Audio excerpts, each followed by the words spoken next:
On almost every single criteria, Bobby Davis came out as a credible person.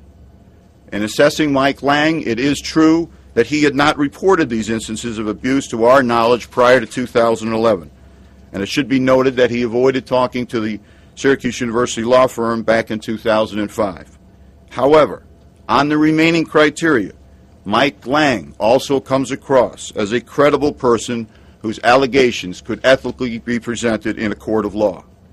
In addition to considering the victim's own believability, the District Attorney's Office was able to interview a person on Sunday, November the 20th, with significant inside information about the Fine household, which left one with little doubt that an inappropriate relationship existed between Bobby Davis and Bernie Fine, and that Lori Fine was well aware of its existence.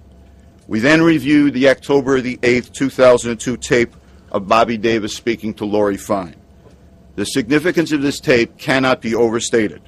Anyone listening to that tape, which will be authenticated by federal authorities, cannot fail to understand that Bobby Davis is being truthful, which makes it all the more confusing as to why the very people whose job it is to determine credibility, the sufficiency of corroboration, what investigative leads to follow, namely Onondaga County prosecutors, were never informed of the existence of the tape, and neither was the Syracuse Police Department.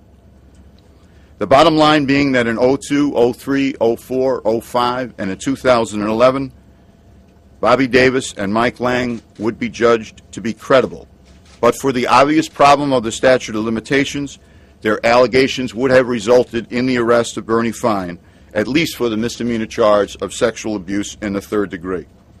I make no judgment as to what the outcome of a trial would have been, or whether Mike Lang and Bobby Davis could have withstood the rigors of cross-examination, and it is not my place to pronounce Bernie Fine guilty of anything. It is my place, however, especially in light of recent events, to affirm that these two victims are believable.